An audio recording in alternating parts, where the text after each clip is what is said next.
divers, and happy Halloween Horror Month. It's back again, whether you like it or not.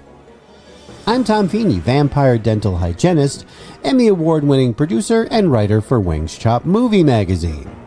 This week, a look back at a blood-spattered bit of ballyhoo, and how it has come back to bite audiences of a new gore-soaked box office hit.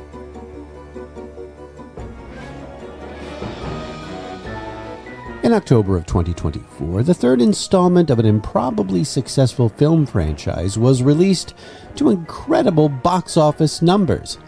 Now, I use the word improbably and incredible because the film is, and this is not an insult by any means, totally and utterly disgusting. I am referring to, of course, Terrifier 3.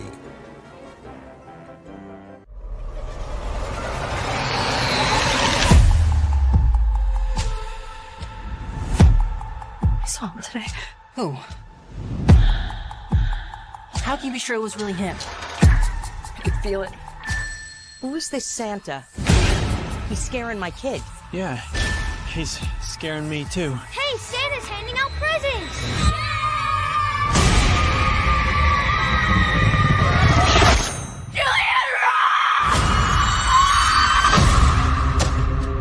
Why would he come back here? Even if he was alive, which he isn't. Wouldn't you want to get as far away from here as possible, as far away from you? We both know this isn't over.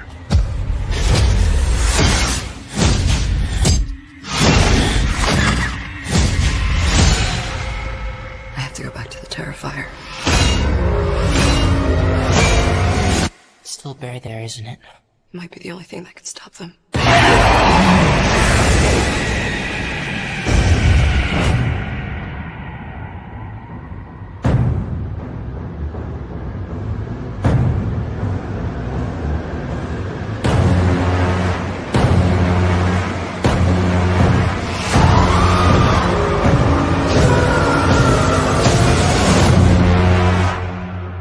Looking forward to the best Christmas ever, filled with fun, smiles, and laughter.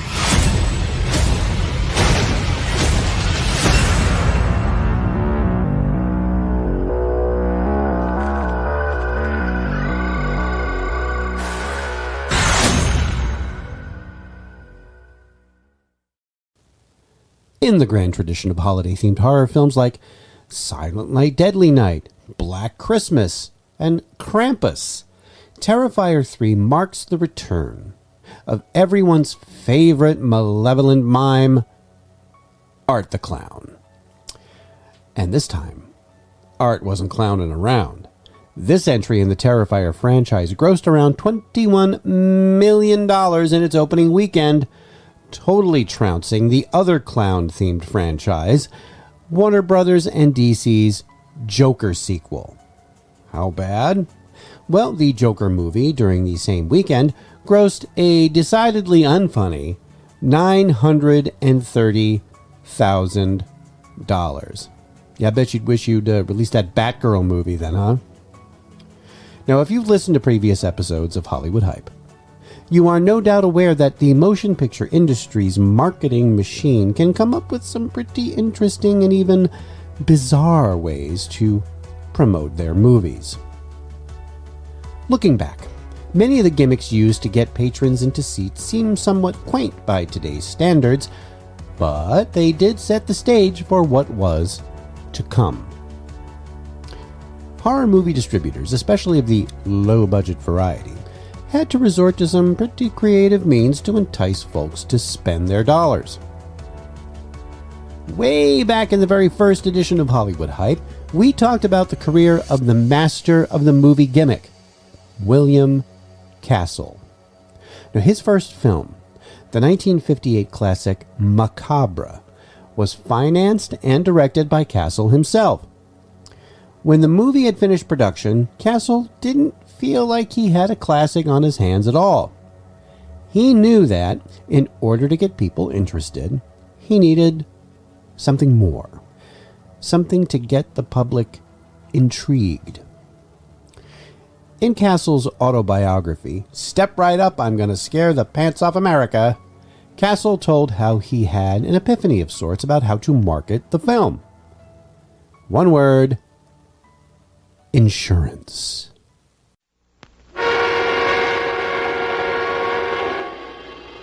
Your attention, please. During every suspenseful moment of the running of the motion picture Macabre, the life of everyone in the theater will be insured by Lloyd's of London for $1,000 against death by fright. However, even Lloyd's of London will not grant coverage for any person with a known heart condition or for suicide by any member of the audience.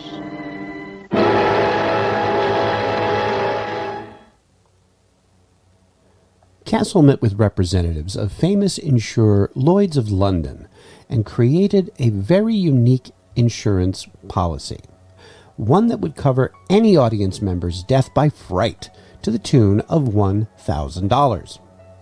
And to up the ante, Castle hired nurses in uniform and ambulances to show up at theaters, just in case. Of course, no one collected, but the gimmick worked, and Macabre was a big success for Castle, making an amazing 56 times its original budget.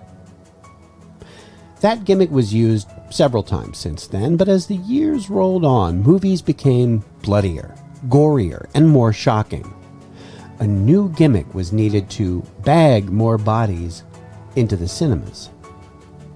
A barf bag, in fact. Mark of the Devil, the desecration of human mammals less than 300 years ago. It's your sacred duty to tell us the truth. Confess that you've been guilty of witchcraft. Tortures pitting human appendages against the strength of cold, brutal steel. The rack, the claw, the tongs, devices that made death a welcomed pleasure. Every torture device authentic, actually used at one time. Mark of the Devil, positively the most horrifying film ever made, guaranteed to upset your stomach. This city is now being flooded with stomach distress bags. No one will be allowed in the theater auditorium without these free bags, also available at the theater box office. Mark of the Devil, all ages admitted, parental guidance suggested. The 1970 West German production, Mark of the Devil, is believed to be one of the first, if not the first film, to hand out a rebranded air sickness bag to audiences. It was another clever marketing ploy. I mean, after all, who isn't familiar with those handy little vomit catchers gently nestled in the seat pocket in front of you on a commercial airplane? The barf bag gimmick was created by Mark of the Devil distributor Hallmark Releasing Corporation, not affiliated with the greeting card company that's responsible for those type 2 diabetes-inducing holiday movies each year. At some point, I'm probably going to devote an entire episode of Hollywood Hype to Hallmark Releasing because they are totally worth discussing. But I digress. There were many 70s horror films that also used the barf bag gimmick, including A Bay of Blood, When the Screaming Stops, and my personal favorite, Italian gore maestro Lucio Fulci's Zombie. But since then, the gimmick has lived on, mostly as a fun little piece of promotional swag. There were even several VHS cassette tapes, remember those? That came with their own little puke holders as an extra bonus. And it's all in good fun, of course.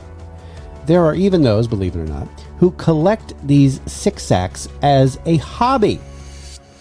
Not a pastime I would mention on a first date, though. Or second date. Or third. Which brings us back, full circle, to Terrifier 3.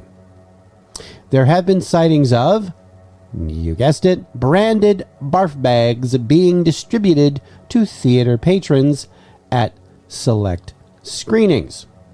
And in this case, it might actually be necessary for some. Now, while these goofy gimmicks are, once again, all in good fun, there is a bit of a negative side to the hype around Terrifier 3. At least, in my opinion. Before the general release of Terrifier 3 in theaters, preview screenings were set up to gauge and record audience reactions.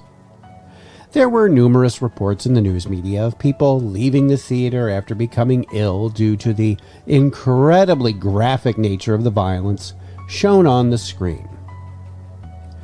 But how much of that is real, and how much is just publicity? Now, if you're paying to go see Terrifier 3 in a theater, don't you already know what you're getting yourself into? Especially given that it's the, third film in the franchise? Now, having seen the film myself, I can, without reservation, say that the film's gory violence is incredibly gross and, yes, disturbing. However, that's kind of the point. It's either an endurance test for your senses or a blood-red cartoon showcasing some amazing practical special effects. What I have a problem with is this. There were test screenings brought in to see Terrifier 3. Audiences that weren't made aware of what film they were about to witness. On September 20th of 2024, there was an online posting by California movie house The Culver Theater. It read, in part, "The Culver Theater will be hosting 2 separate free screenings of an upcoming wide-release holiday movie. Each viewer will have to sign paperwork and may potentially be filmed as a part of a promotion for the film." Now, this is quite commonplace, to be sure. Studios want an unbiased opinion of a film from an audience with no preconceived expectations. Many times the film is in an unfinished state and there is a title card on the screen telling the audience just as much. Missing music cues, incomplete special effects, and so forth. And that's fine. It can be a valuable tool to discover what audiences like and dislike about a film, so the finished product can be tweaked before release.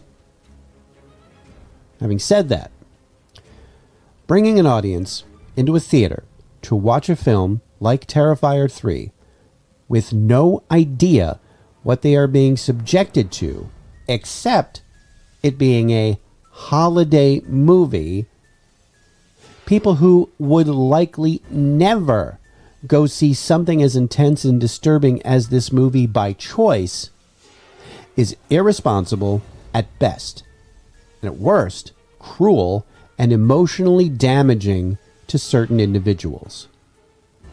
Publicity is one thing. Using an unwitting audience as cannon fodder, filming them being freaked out by a movie for which they were not prepared. If this is accurate, then to me, it is crossing a line. Now, this is not a dig on the filmmakers or the film itself. It's on whoever made the reckless decision to show Terrifier 3 to an unsuspecting audience, perhaps even subjecting them to unnecessary mental trauma. Now, if you're a fan of horror films, as I guarantee you I am, you might not see the harm here. And who knows, I might be getting a little too sensitive in my old age. I just hope something like this does not happen again when the inevitable Terrifier 4 comes out.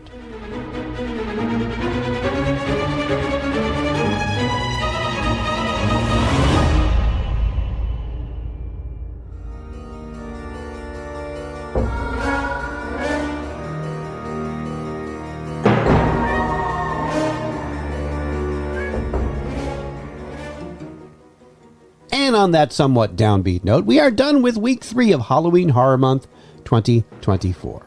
Thank you for listening. Next week, are there any truly lost horror movies? Scary stories that have vanished in the mists of time? Listen in to a spooky episode of Mysteries of the Deep. Now, if you like this podcast, please subscribe to this program through your preferred podcast purveyor and write a review if you are so inclined. If you have any suggestions or comments, please send them to thedeepdivepodcast@gmail.com. All clips used are meant for educational purposes only and not to infringe on existing copyrights. The Deep Dive Podcast, family of programs, are a production of Automaton Studios.